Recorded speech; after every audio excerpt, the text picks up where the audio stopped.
Yon, good day mga boss, no. So ngayong araw, iba-vlog na natin kung paano ba tayo nakakuha ng theory test dito sa UK dahil kailangan nyo to, lalo na pag nandito na kayo sa UK. Bago kayo mag 1 year, dapat nakakuha na kayo neto. So para saan ba ito papaliwanag natin Papaliwanag natin ngayon. So guys, itong theory test ay isa sa mga requirements natin dito sa UK para makakuha tayo ng UK driver license o lisensya. So, madami pa din nagtatanong hanggang ngayon kung pwede daw ba yung lisensya ng Pilipinas. So, sasagutin natin yan ngayon na.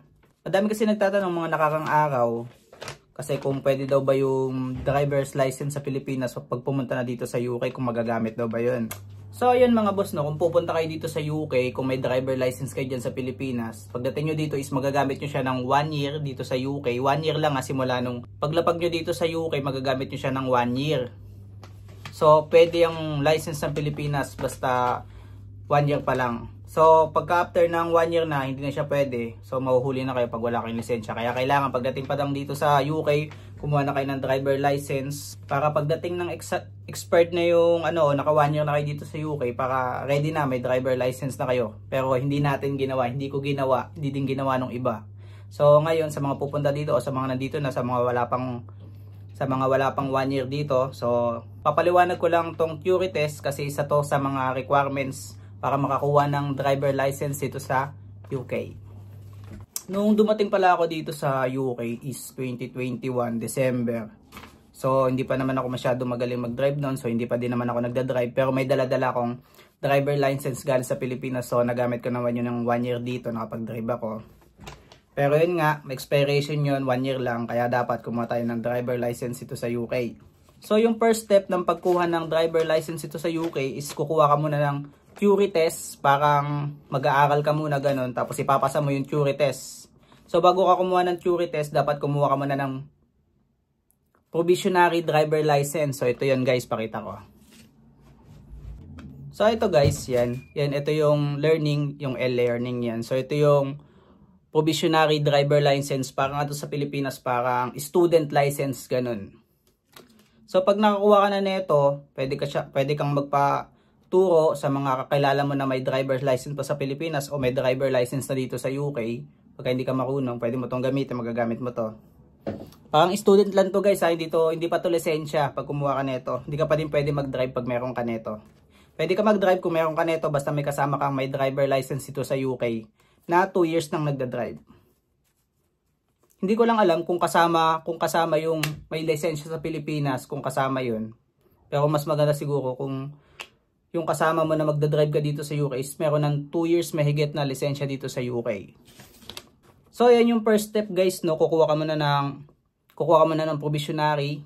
Pagkuha mo niyan, so pagkuha mo ng provisionary license is mag-aaral ka muna, syempre katulad dyan sa Pilipinas, meron ka pang pag-aaralan. So sa theory test guys, may dalawang part. Yung isang part is multiple choice. So 4 yon, A, B, C, D, E, F, A, B, C, D. Tama, A, B, C, D, mamimili ka lang dun kung saan yung sagot, bali 4 yon. So 1 to 50 yun guys, dapat maka 43 ka, yun yung passing score niya. Out of 50 dapat maka 43 ka para makapasa ka dun sa multiple choices dito sa So naka 45 naman ako kaya pasado ako sa multiple choices. Tapos yung sa pangalawa naman part is yung hazard perception. So sa 75 kailangan maka 44 ka dun. Manonood ka lang naman ng video dun guys. Tapos magki-click-click ka ng hazard kung saan yung hazard. Basta yun sa apps, mamaya turuan natin. So sa 75 na yon, naka 54 ako kaya pasado kasi ang passing score niya is 44. Ngayon, yung ginamit ko naman na apps para mag-review sa theory is ito, yan. Yan yung ginamit kong apps para mag-review. Nandiyan na lahat guys, nandiyan na lahat sa apps na yan.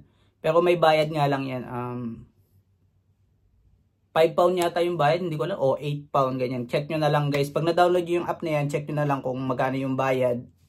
Tapos kung paano ka magre-review dyan sa apps na yan, ganun din sa computer, sa pag magtitake ka na ng theory, ganun din, same lang sila. Kumbaga yung rini-review mo, ganun din yung ititake mo ng test. Ang importante dyan ay multiple choices mo, tsaka yung hazard, importante yung hazard, hindi ko alam yung hazard, kaya 1 day lang ako nakapag-review, buti nga pumasa eh. Dalawa yung exam multiple choices, tsaka hazards, make sure nyo lang na i-review nyo dyan lahat sa apps yun nandyan, kabisaduhin nyo lahat.